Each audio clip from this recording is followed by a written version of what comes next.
Welcome to iPad Pros, the show all about using your iPad to be productive and get work done. I'm Tim Chen, host of the show.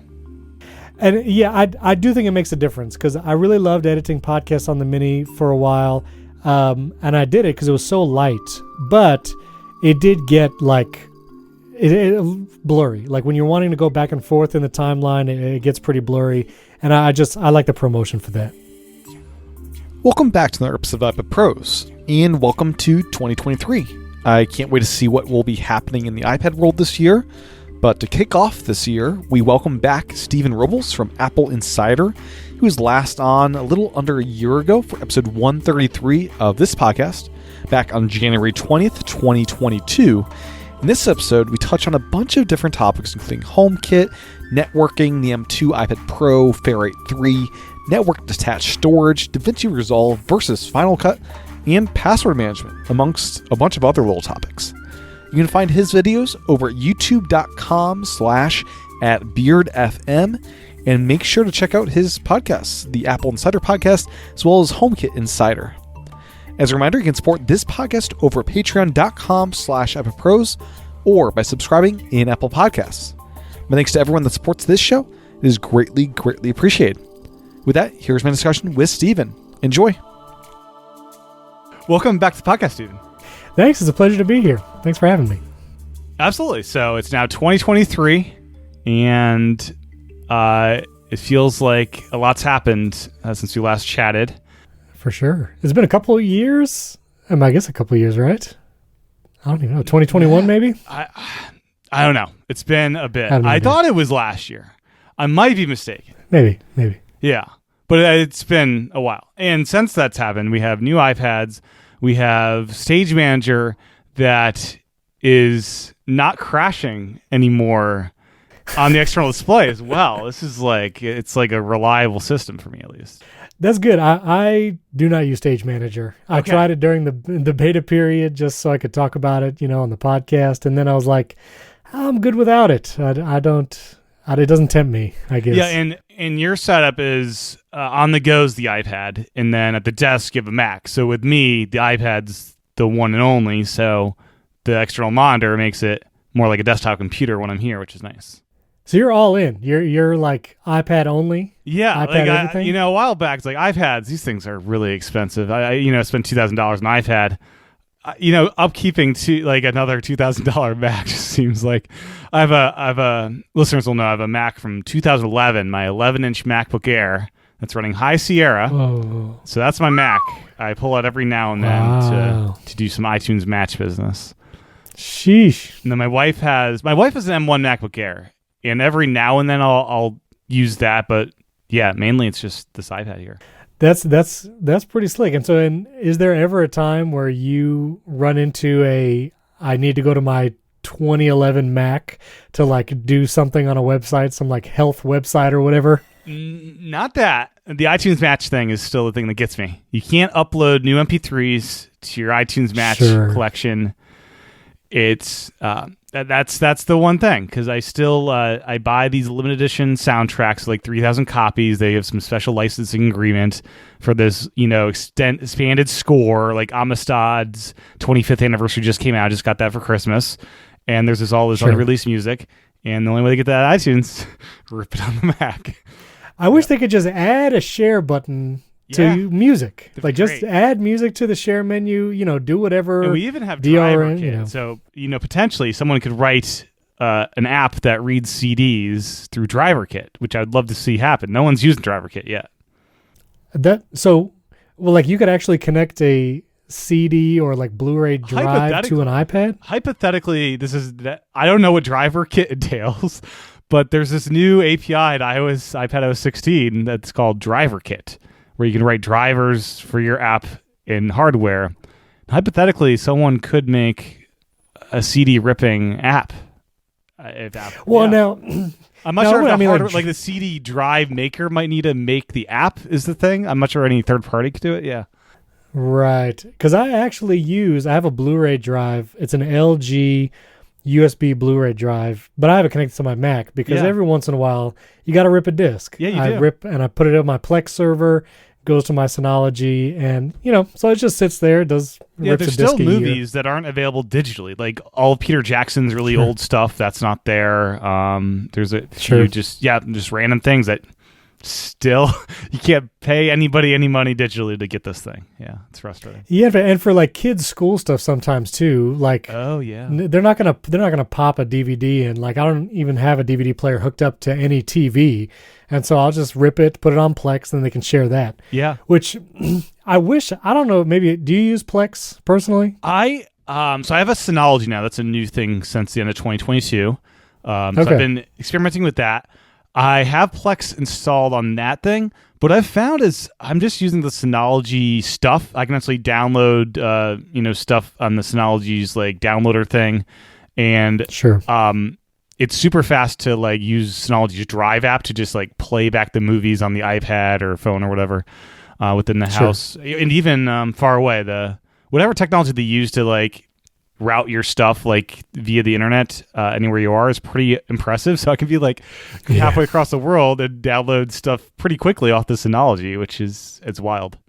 It's amazing. I've just recently had to get into like how to share, like add people to my Plex library. Yeah. Because I have videos on there that I've two of my sons want to access it on their iPads, but they want their play progress to be theirs. Right. Like they don't want to have the other person watch a little more and then it overwrites. So I'm trying to create individual accounts, but then I realized I need to buy Plex Pass per user. Oh. Because as far as I know, I don't think there's any kind of like family subscription for Plex. It's like a per user basis. So I don't know if you or any of your listeners know anything about that, or if there's a better way to do it. That'll get expensive real fast. Even on sale, that thing's expensive for the lifetime. Yeah. Right. And I would do the lifetime because I'm sure we'll use it long term. And then there's also like a $5 playback thing, but I don't know if that's enough. I don't know. It's I am attached to a bunch of friends' Plexes, but I've not yet set up my own server kind of thing. Yeah. Sure. Yeah. But I do love it. Ripping old DVDs, streaming them to the Apple TV. It works great. Yeah. Do you do much with NASA's and stuff, or is the Mac Studio? Do you remote into that for storage, or?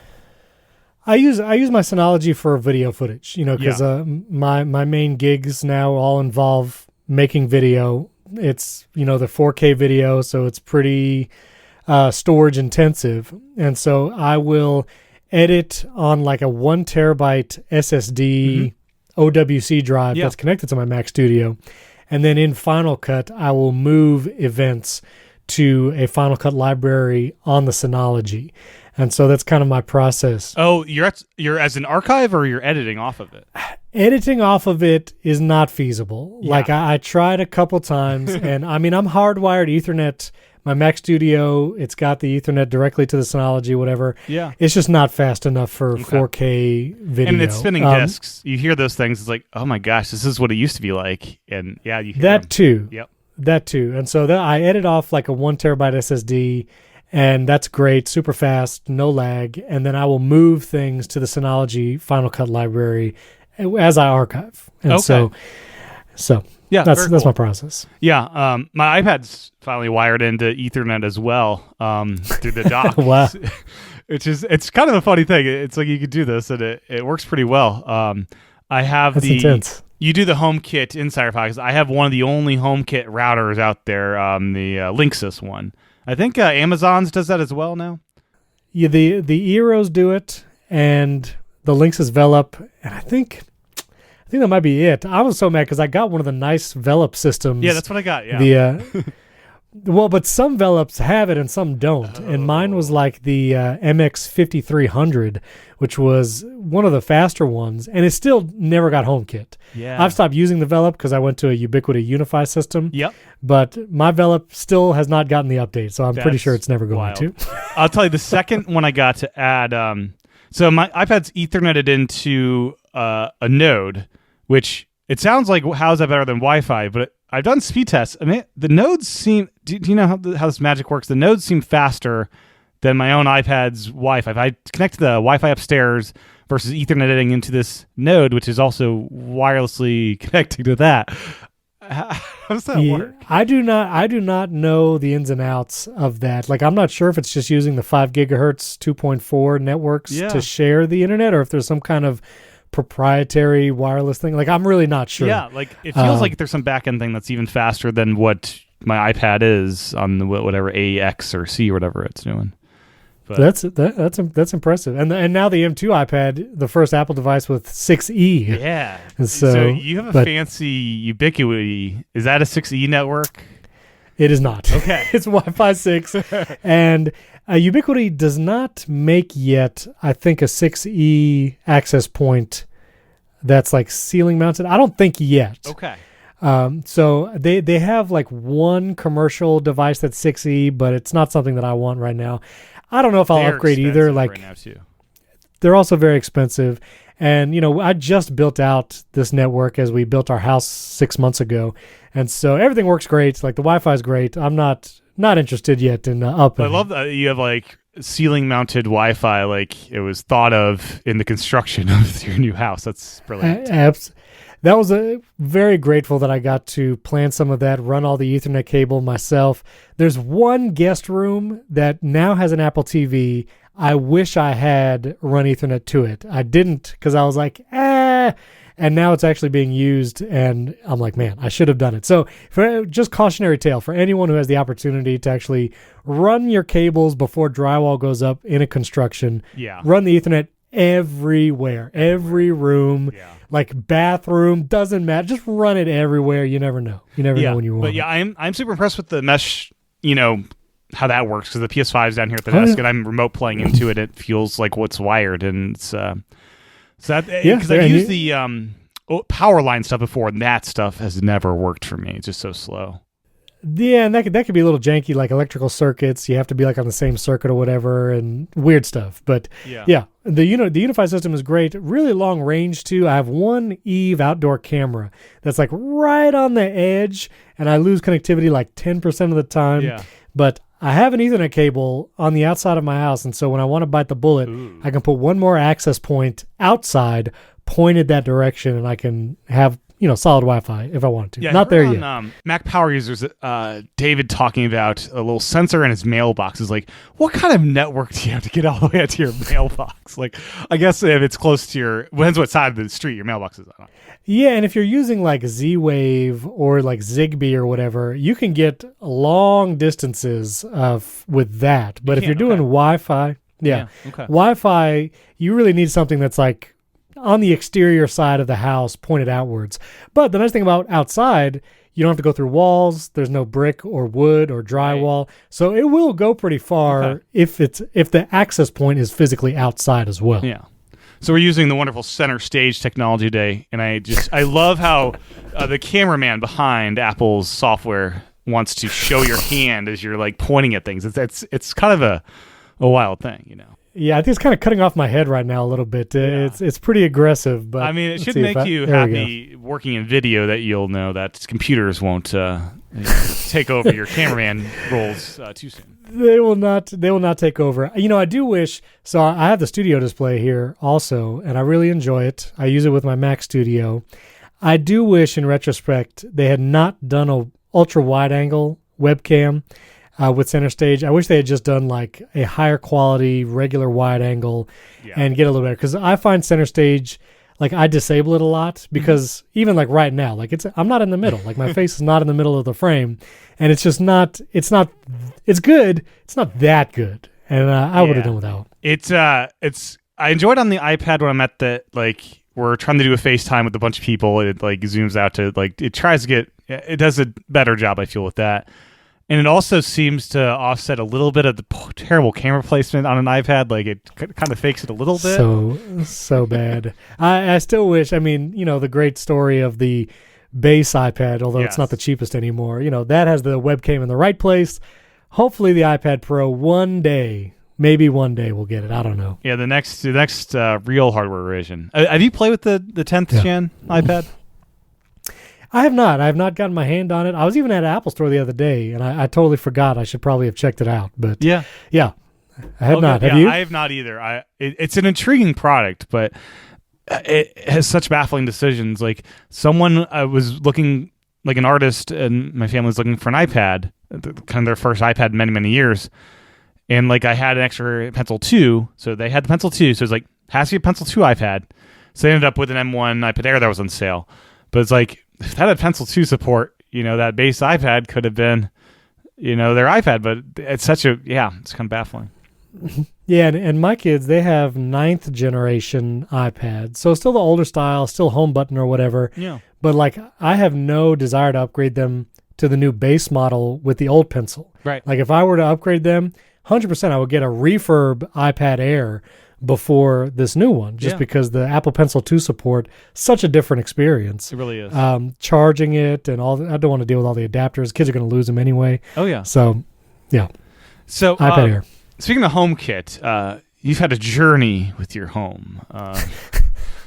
It's still a mess, man. Oh, my goodness. So you bravely upgraded to the 16.2 that Apple has since yanked the support for this new architecture.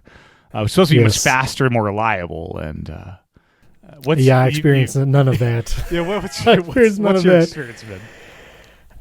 So this is one of the regrets I have. I update all my software the minute it's available. Even if it's a major release, point release, doesn't matter.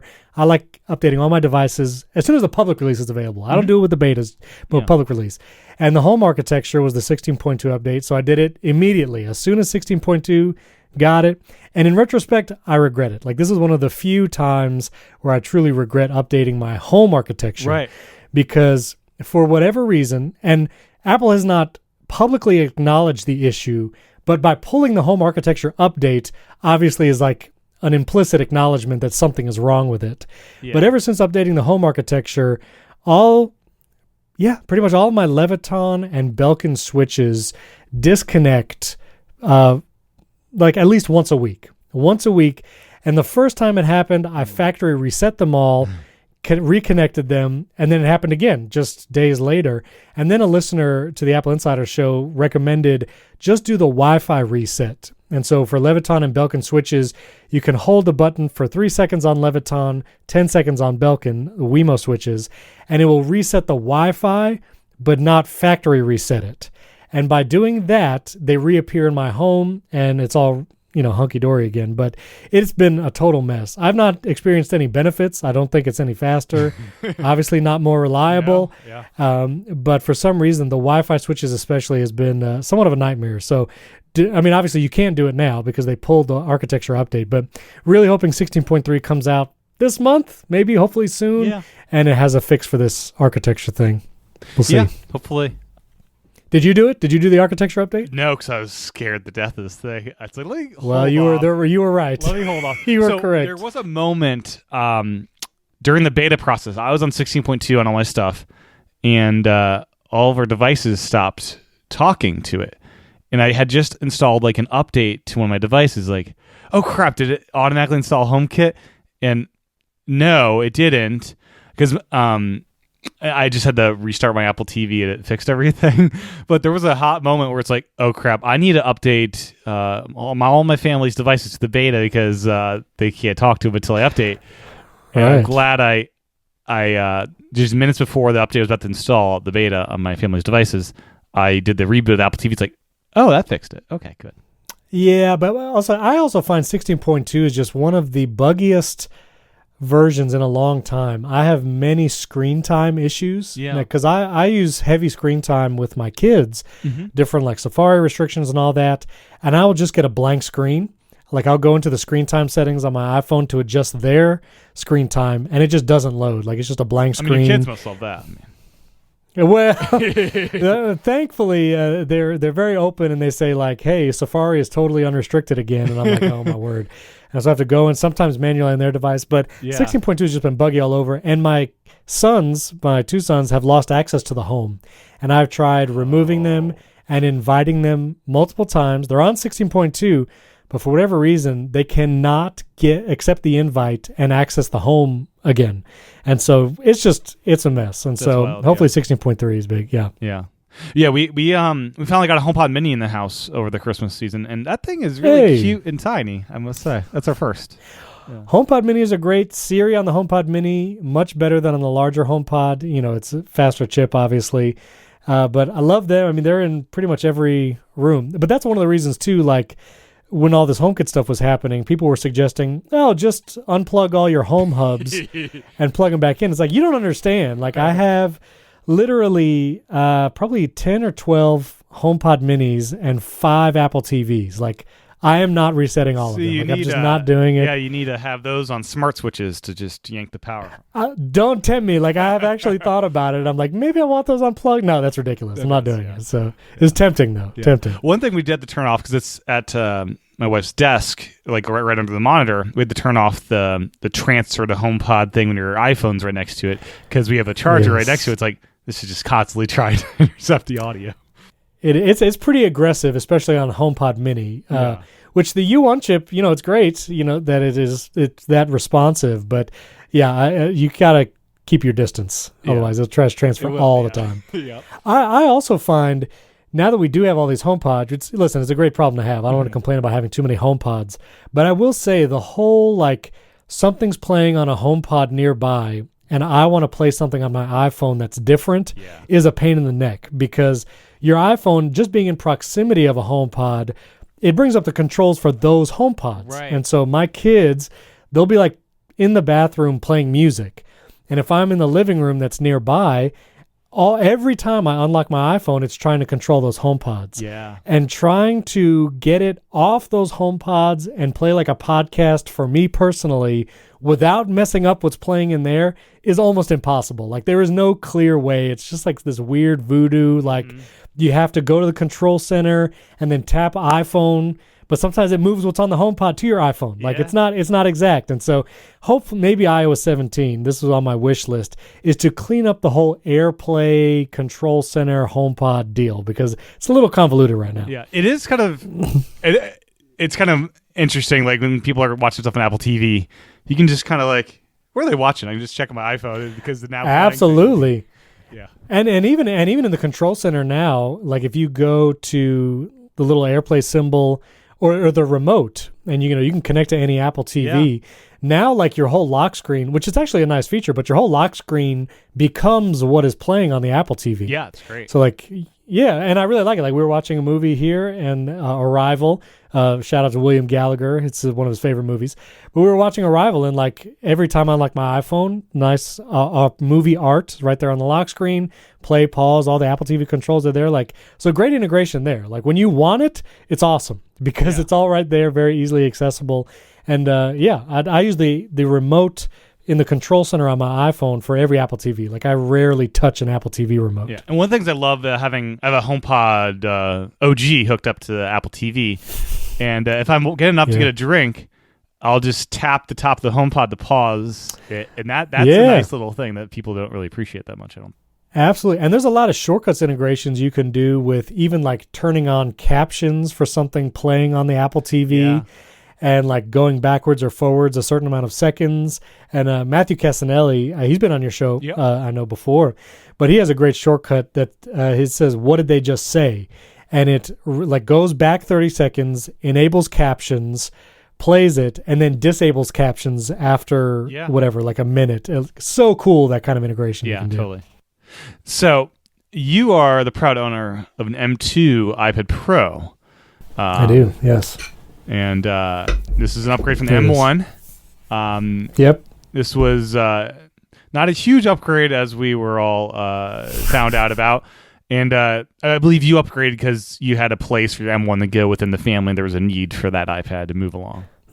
My wife got that one because she was on like the old school home button iPad Pro. Yeah. I think it was a 2016 or 2017 model. And it was fine, but it was a big upgrade to go to an M1 iPad Pro, and so wanted to do that. She uses it a lot for digital sheet music. She plays the flute, and she's in an orchestra, and so she uses the Fourscore app, and she will practice off of it. She'll even sometimes use it in rehearsals, playing off of it. So she really uses the Bluetooth pedal. We've thought about that, and I looked into it, but you can now actually turn pages with AirPods. You can actually, turn the page, even I think maybe tilting your head. I think there was a command in Fourscore.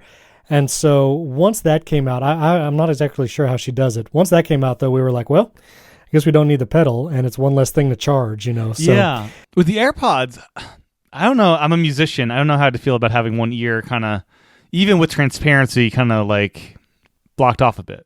Yeah. Yeah, it's not perfect, but when she's practicing, turning pages quickly is not super mission critical. Yeah, and I think she still uses physical sheet music like for a concert. Like when it's concert time, she still uses that. So the turn pages thing was just every once in a while. But I have to say, Fourscore, I don't know if you've ever had the developer of it. I'd love to reach out to him, but this is like a one-man show. Fourscore is one dude. He's developed it from the beginning of like iPad. The 2, first I think. iPad. First iPad. Yeah, it's been around. Yeah, the OG, because I used it from having an original iPad, and it is an incredible application. I thought it was a whole team behind it. But if you do anything with digital sheet music or want to start, it's wonderful. It's a great application. Yeah.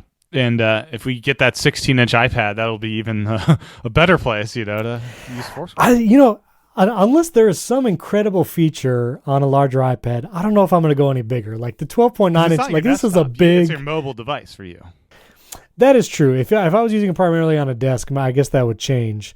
But because even this, I want it for the XDR screen. Yes. Because the mini LED is just beautiful. And if the 11-inch had it, I might have gone back in the tempting. M2 the iteration. Is so much better though. Yeah. Love the screen, and I do watch things on it periodically. And when I watch things, I want it to look good. I want the blacks to be black and stuff. And the iPad Pro is just amazing. And for editing podcasts on iPad in Ferrite, as you know, I want a nice screen. I want a nice display. And yes, I'm just messing with waveforms, but it makes a difference. Having that a good experience. It does. I like it. ProMotion, I feel when editing I notice it. I don't know with the Mini. You edit on the Mini as well. If ProMotion kind of if you'd like that stuff to come down. And I do think it makes a difference because I really loved editing podcasts on the Mini for a while. And I did it because it was so light, but it did get it blurry. Like when you're wanting to go back and forth in the timeline, it gets pretty blurry. And I like the ProMotion for that. Yeah. So with the M2 iPad Pro, you get this wonderful new hover ability, which, any thoughts after using it for a couple months here? What is navigating the iPad more fun? Or you really need to have an app built-in support for it specifically. Which I talked to Canis, the developer of Ferrite, and he didn't have any plans right now. But I actually disabled it because in Ferrite specifically, it felt a little distracting because every time my pencil would get near the screen, things would highlight and enlarge. And again, not something that Canis did in the app. It's just that's how the iPad interprets the hover in any situation. So even on the dock. But so the hover, I disabled it. I just found it a little distracting. I think if you're an artist, I think Procreate and other apps really incorporated that hover feature. Apple Notes has a couple things you can do, but definitely not a reason to upgrade. If someone was considering the M2 iPad Pro for hover, do not. Not worth it.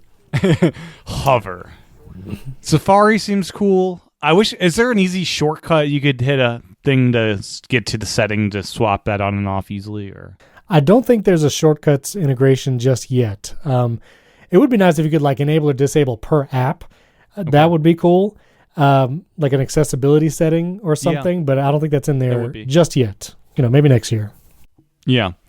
And when I spoke with Canis, he was kind of baffled as to what to do with hover, because it's what do you do with this thing? I don't know. I mean, I do use the ripple delete pretty often, and I don't know if maybe hovering you could kind of preview a section that you're about to delete, but then touch it, I guess, to delete it. I don't know if that would be any faster than just dragging it.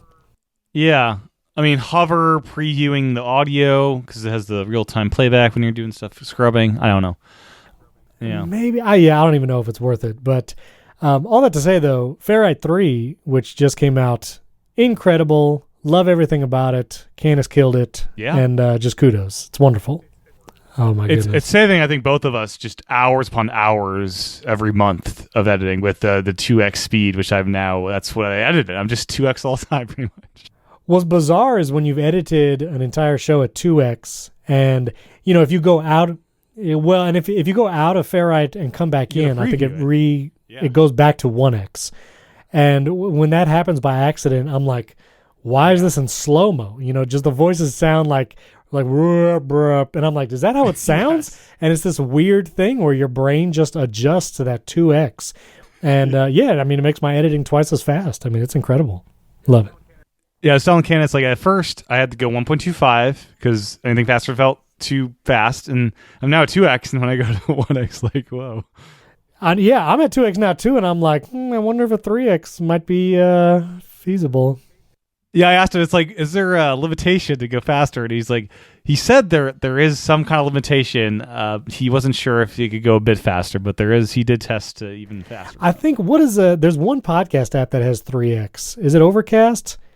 Or it might be. I don't listen to podcasts. I'm a 1xer or smart speed thing, so like this is new for me. Same. Yeah. I only do 1x speed in podcasts unless for some reason there's like a bunch of episodes that are out and I'm a little bit of a completionist and I want to listen to multiple, and then if Gruber's talk show is running that 3.5 hour timeline, then I may do a 2x. Maybe. Yeah. Bump it up. Yeah. Yeah. But yeah, Ferrite 3, amazing. I did a very long interview with Candace about that. If you want to check that episode out, so we went nitty gritty with all this stuff in there. Yeah. Oh, very cool.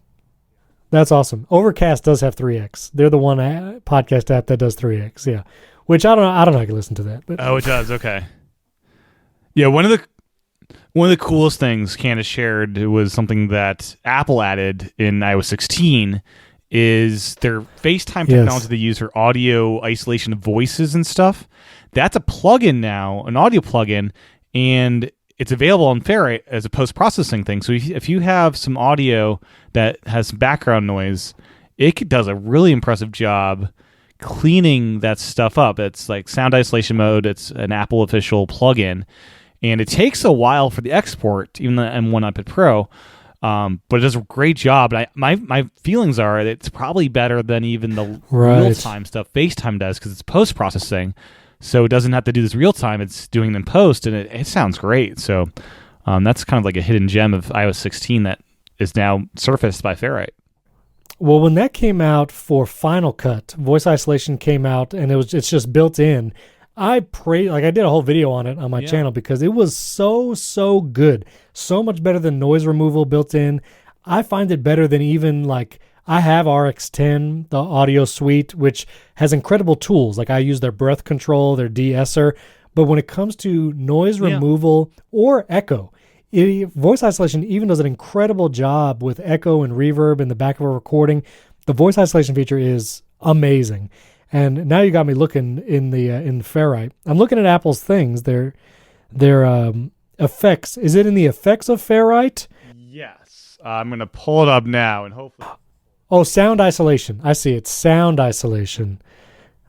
Okay, so that's a little different because it's called voice isolation in Final Cut. Here in Ferrite, it's called sound isolation, but then it has voice as the selection. Yeah. Yeah, it's the only option. The only option is voice, but that's amazing that it's a plugin there. 100% voice isolation, amazing. 2 thumbs up. Yeah, because I've used Bruce in the past, and that plugin sometimes is hit or miss. This one built in through Apple, it's great. It's amazing. Everybody should try it out. Yeah. So with video work, is ProRes something you ever even mess with, or the file's just too big? I don't mess with it. I mean, I tried it a couple times, on my iPhone, and I was like, yeah, it makes a bigger file. I think better quality, but it's I'm not a super cinephile. I'm not pixel peeping, and I'm not, doing all that kind of stuff. And the web's going to compress stuff. It's going to compress stuff. So when I need to capture video on my phone or iPad, I just open the camera app and I just record. I will do ProRes pictures if I want to do some kind of Lightroom post-processing on that. But ProRes video, I don't find it really worth it in my workflow, but cool that it's there. I mean, yeah. Yeah. I was going to say, I also do the photo thing with ProRes, but have not meshed with video just because the file formats are so big, and I'm not that much of a... Yeah, I don't dig into the video files that much. It's a pain in the butt to get the files off the devices too. You can do image capture if you connect it directly to a Mac. Yeah. I typically just do AirDrop, but then AirDrop can take forever on some big files. I'm like, not worth it. I'll just record straight video. It's great.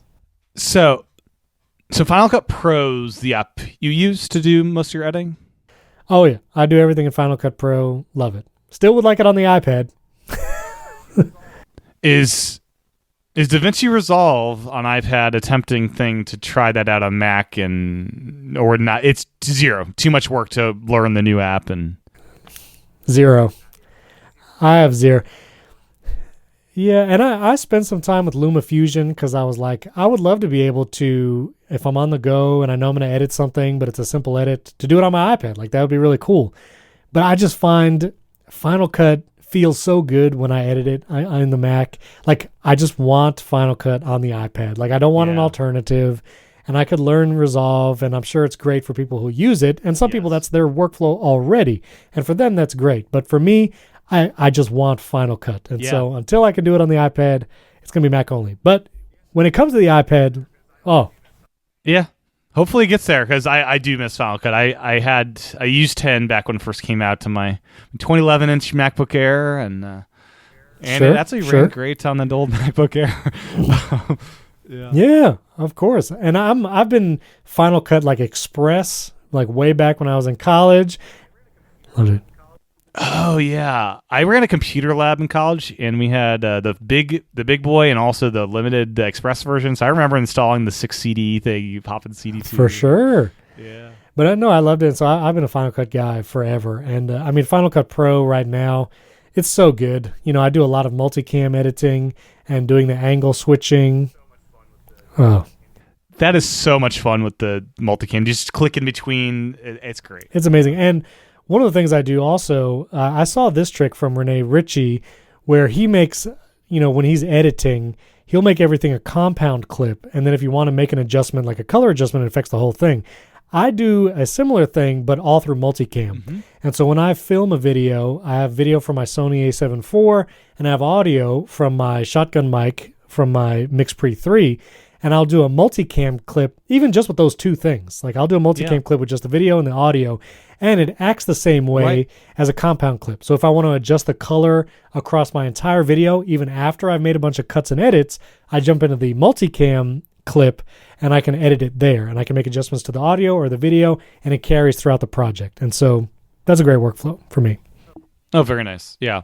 The other big pro apps that came to iPad this fall were the Affinity apps. So now have Publisher and the new versions of Designer and Photo. So it's good to see all these. We have Resolve. So hopefully we'll get more and more. Those are great. Yeah, those are great apps too. I know Wes Hilliard from Apple Insider. He loves the Affinity suite. I still find like Lightroom. I don't know if I would pay for Lightroom personally. I have the licenses through work. And because of that, I'll keep using Lightroom. Yeah. If ever I don't have a Creative Cloud license from an employer, like I use Pixelmator on the Mac, and that's amazing. Love that. But I would probably spend more time with the Affinity Suite learning that, just so I don't have to have another subscription. Like, I would love just a one-time purchase photo editing app. Just let it be that. Right. Yeah. Yes. Yeah. Pixelmator Photo is my go-to. I've tried them all. That's my go-to on the iPad. Yeah, it's a great app too, for sure. Yeah. As far as HomeKit, any new stuff you're playing around with or looking into getting? I'm waiting to see what comes out at CES. All this Matter stuff is, kind of exciting. I don't know, for HomeKit users, it's kind of a weird, like, you don't really get new device categories through Matter, and maybe you'll just get a few more options for, like, smart switches and plugs, which is great. But for me, I've kind of decked everything out. I will say the new Lutron switches, I got the new Lutron Claro and the Lutron Diva. And I love Lutron switches because they're just the most reliable. They're rock solid. But the thing about the old Lutron switches is they had a very unique look. They were flat switches, and they had the icons on all the buttons. and they don't look great next to just normal paddle switches. But these new Lutron switches, the Claro and the Diva, are just regular looking switches. They look just like a paddle switch. They feel great to do up and down. You can get the dimmer. The Diva is the dimmer, I think, and the Claro is a regular switch. And so I got one of each of those, and they look great, and they are super reliable. And so with all this HomeKit shenanigans with the 16.2 architecture, I'm tempted to slowly replace my other Wi-Fi switches with these Lutron. They're not cheap, though. They're like $60 and $70. So now that's up.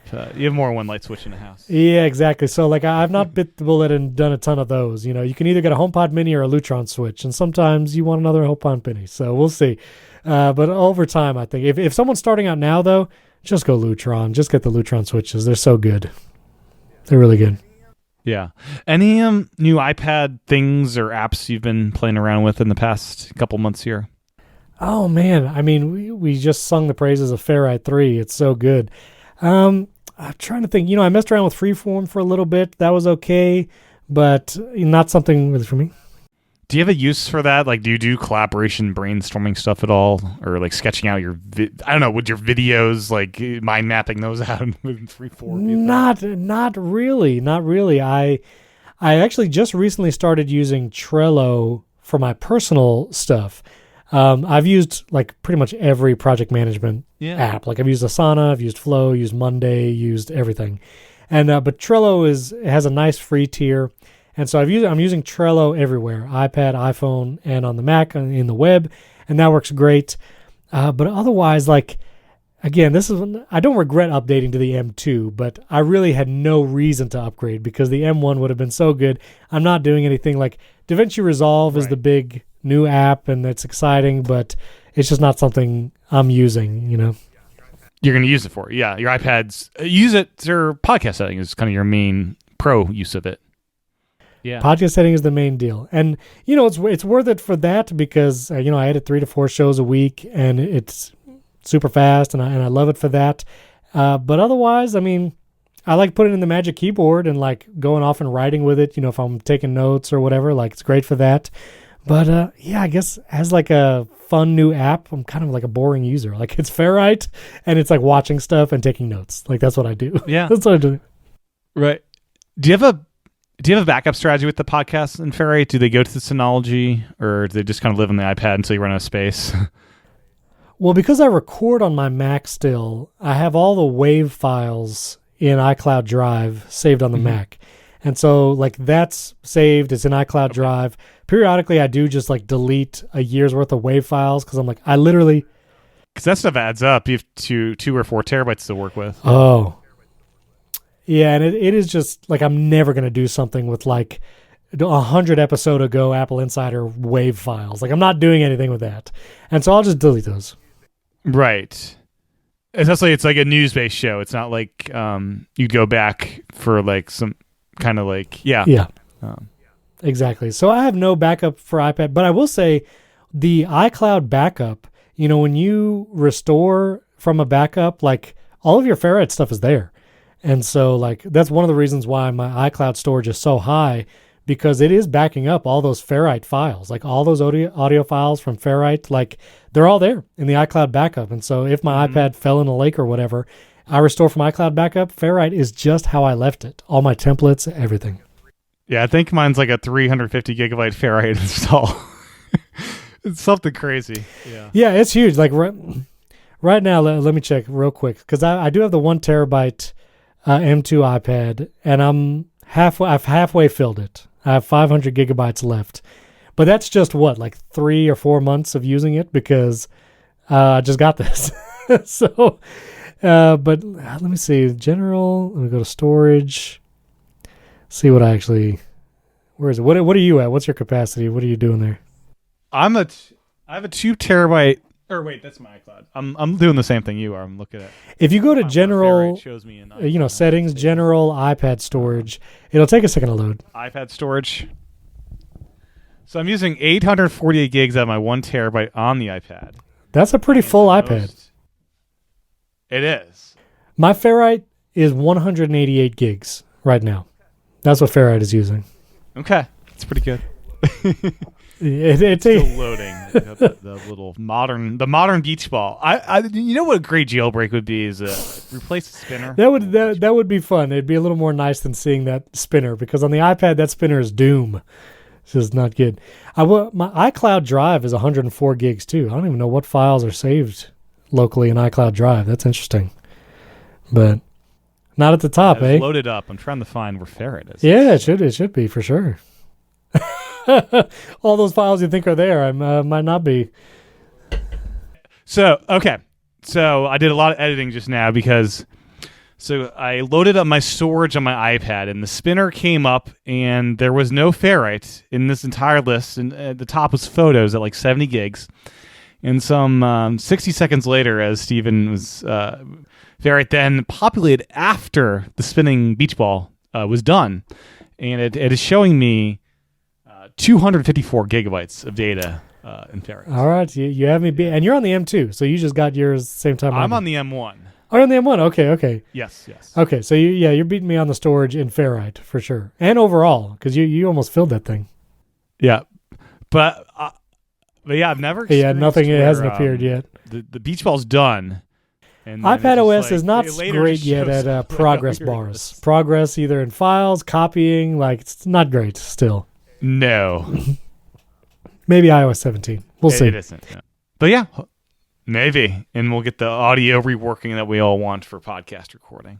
I also am still holding out for a standalone password app because, now with all the hubbub with LastPass. Yeah, tear that out of settings.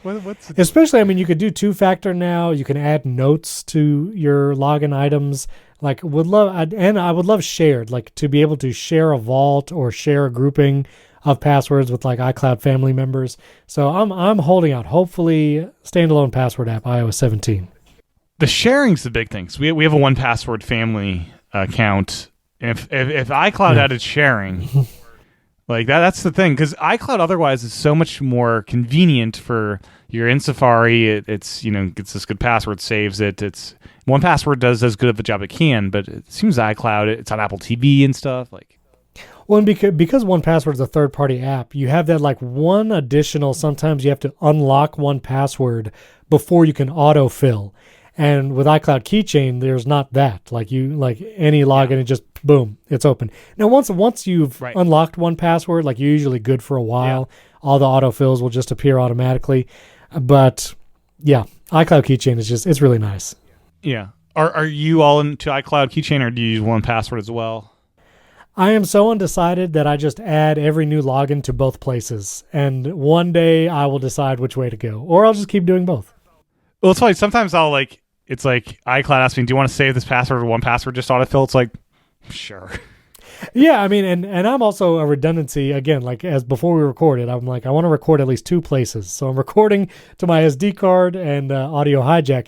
And so when it comes to passwords and stuff, it's I also want a redundancy there. And I don't know if iCloud Keychain has a way for you to print out your entire deal. Yeah. 1Password lets you back up your entire thing, and you can have a CSV file or whatever, and then save that or even print it out. But I want to make sure that iCloud can do that before I jump ship. Yeah. Have you gone through the advanced data protection thing? Again, early adopters, sometimes mistakenly did that on day one. Yep. And enable advanced data protection. I did. You do have to remove any devices from your iCloud account that have not been updated. And so I removed an Apple TV that wasn't connected at the moment. And I did go through the process of reconnecting it, and it does since work. And so if anyone is wondering, you can remove a device from your iCloud account to enable advanced data protection. And once you turn that device back on, start it up, you really just have to sign into iCloud again. And, depending on the device, different process, but it works. It has to be on 16.2 though, right? I couldn't, my 2011 Mac could not sign back in. Has to be on 16.2. Yeah. You won't be able to, no. You won't be able to sign back in to iCloud. So that is an issue if people out there have older Macs and they can't upgrade to Ventura. I guess you're out of luck there. It's true. Yeah, I think Macs are the big thing because people keep those around forever. iTunes Match and the Apple, that's a different login. So that's not iCloud. So I could theoretically be logged out of iCloud, but still do iTunes Match on that machine. Yes, I think so. It's because they're different. Yeah, they're different. They're different emails for me even. It's the media and purchases. Oh, see, that's the thing. If they're different emails, which my wife had that for such a long time, we lost access to our Hotmail account. I talked about it on the Apple Insider podcast. Such a chore to get it in one. But I would encourage anyone out there, try to sooner rather than later. Like, it's never going to get easier to switch your purchases and media to the same email as your iCloud account. And I find I prefer it to be the same one everywhere, which maybe I have reasons not to. Yeah, by the time iCloud rolled out, I was so ingrained. Like, I have like over 1,000 movies purchased in that ID. Like, I'm so there. Like, there's no way to merge it at this point. That is the thing too. Like, I was fortunate where I was like the family account owner, and anytime we ever purchased pretty much anything, an app or whatever, I would typically purchase it knowing it would be shared through the iCloud family. Yeah. And so for my wife, all she had to do was, like, I removed it from the family. She changed what email was associated with the media and purchases. I added her back to the family, and she has access to all of the purchases that we had previously made. All she has to do sometimes is the annoying thing of like deleting an app and reinstalling it, because when you reinstall it, then it's associated with the new email address. Yep. But if you purchased a bunch of stuff on that other email that's not your iCloud email and you're the family owner, like, I don't know what you do. I don't know. That actually works. So all my purchases are shared with the family, even though it's not my iCloud email. So there's some way it's that Apple. I've told Apple where my media is and where my iCloud is, and it's kind of like linked together even for family purposes. But would that be the case if you change what email is associated with your media and purchases? That would be probably not. I'm stuck. I'm stuck on my. That Google. Would be stuck because, again, like with my wife, her playlists are synced through the media and purchases email, and so her Apple Music lost all of her playlists, and so we did the thing where like share each playlist via link that she wanted to keep in her account. Yeah. So it's a pain in the butt. I mean, I just keep it separate probably for as long as you can. Yeah, and I have there was an app that we needed for a baby. We got the Owlet sock, but the American version, because the FDA or whatever said you can't have this do real-time oxygen. So I have a Japanese iTunes account back from when I was trying to learn Japanese and have all these movies in Japan. So I have a Japanese app installed. It's all in English, but like I had to go to the Japanese store to do this. And that's so every time I go to update the apps, it like asks me for that password. That's intense. There's an update app for it. The amazing thing with the App Store in Japan is they have stories, and there was like a story of like this like this artist in Japan using Procreate. So that also struck me that the App Stores regionally have their own teams of like media people writing the same things that we have in America for all the little I found that fascinating. That's interesting. Yeah. Quick real-time follow-up. I did just export all of my passwords from iCloud Keychain, and it does let you save a CSV file, and it has all the information. It has the website, the username, the password, and it's just a plain text CSV file. You know, I just saved it to my iCloud Drive in a folder, and I'm like, that's not secure. I don't think that's secure, because I don't think your iCloud Drive contents are two-factor encrypted. You know, with all the advanced data protection. Is it? I'll have to look that up. I thought it would be if it's under advanced data protection with your new account. I would double check that because I'm not on that. But I might just print it and put it in a safe. You know, that's the redundancy. Just print it and put it in a safe. I might do that. We'll see. Yeah. Well, anything else before we wrap it up? No, it's been a blast. Thanks for having me again, and I'm excited for iPad stuff in 2023. We could talk about it next time. Yeah, it should be hopefully a big year. It could be nothing and no new iPad Pros, or we get the big boy 15 or 16 inch. I'm a little concerned. One, like the whole U.S. economy, recession or whatever, but also supply chain and like Apple slowing down on certain production. So I'm like, I'm not. They could wait, yeah, because normally it's 18 months. It's been clockwork every. Yeah, I don't think we'll get a new iPad Pro this year, but I'm interested to see if they update the iPad Air, what that looks like, and what other Apple Silicon this year, because they've been on a roll with that. So we'll see. Yeah, we'll see the continuing story of Stage Manager. Is it done until summer, or do we get more enhancements? Right. Up until and a Mac Pro, which I'm not going to buy a Mac Pro, but I want to see where's the deal? Where's the Mac Pro? I want to know. Yeah. Yeah, they could have a little slot in it for a Mac Studio, so you just put a bunch of Mac Studios inside the Mac Pro. When our powers combine, they're like Voltron. It all fits together. Yeah, very cool. Well, thank you so much, Stephen, for your time. HomeKit Insider, Apple Insider podcast. Yep. Where else? You've been on Mac Break Weekly recently. That's been exciting. I was, I'm trying to do more stuff on YouTube personally, and so you can go to youtube.com/beardedteacher or @beardfm. YouTube now has usernames and stuff, so you can check me out there doing stuff over there as well. Yeah. Yeah, thanks so much, Tim. It's been fun. Sounds good. Well, thank you so much. Really appreciate it. Well, that was my discussion with Stephen. My thanks to Stephen for his time recording this interview, and my thanks to you for your time and attention tuning in. Make sure to check out Stephen's YouTube channel over at youtube.com/@beardfm. If you'd like to support this podcast, head over to patreon.com/iPadPros or subscribe to the podcast in Apple Podcasts. My thanks to everyone that supports the show. And with that, I'll talk to everyone again real soon.